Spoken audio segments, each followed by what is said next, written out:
All right, so disruption happens, and what are the responses that we see in society? 3. And in all countries, and in all sectors, in all systems, we see the same 3 responses, which are,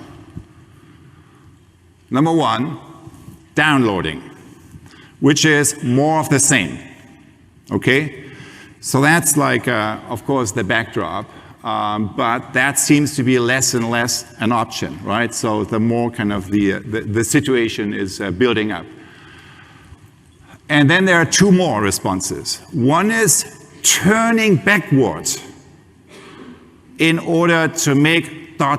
great again. And the other one is, so in order to make ... great again, the most important word is the again, because kind of it orients you to the past in order to reconnect and regenerate something that no longer is. And the third response here is leaning forward into an emerging future that you don't even know what it is. So when you look at the operating system, right? So what's kind of the, from a human capacity, kind of from the mental operating system, the cognitive operating system, that's, you see that the turning back to the past in order to make something great again, that's basically a freeze reaction of the mind. It's freezing the mind, the heart, the will, AKA ignorance, ideology, right? Closed mind. Cynicism, hate, kind of closed heart, kind of the disconnect to others, or fear or fanaticism, kind of the other pair that goes kind of with really a closed will, a hard will.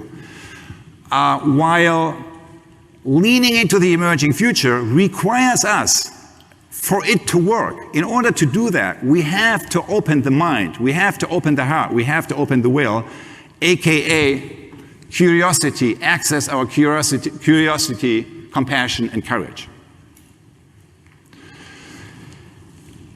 And that's, of course, how the new is coming into the world, right? And that's, of course, kind of what, a number of you will be familiar with that, or some of you maybe, that's kind of what I call the you process. You could also call it the entrepreneurial or the creative process, right?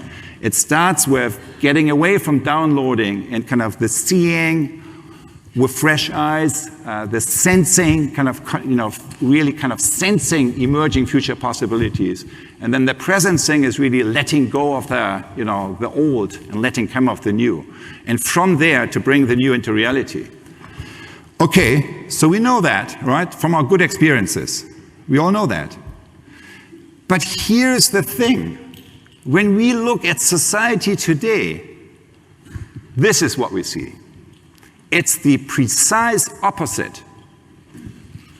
It's not seeing, it's denial and blinding. It's not sensing, which is opening the heart. It is desensing and entrenching. So it's kind of closing the connection. It is not letting go, it's holding on. It's not presencing, by which I mean sensing and actualizing the highest future possibility, but absencing, which means you're frozen in your old self. You lose the connection to your emerging future. And when that happens to any kind of system, right, an individual, a group, or whatever the scale of the system is, you basically disconnect the horizontal connection, you disconnect the vertical connection. What happens? What happens is what you see here.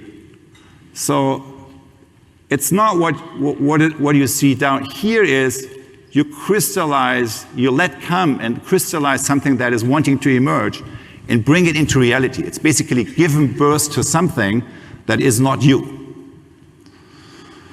which can be your entrepreneurial idea, it can be something else, right? It's kind of an emerging future. It's a possibility of the future that you bring into reality, that you build a relationship with. What you see here is the opposite. You manipulate. It's not kind of, you're not holding a space where something is crystallizing. You manipulate. And that moves into, blaming, abusing, and all forms of violence, direct, structural, attentional, and eventually destruction.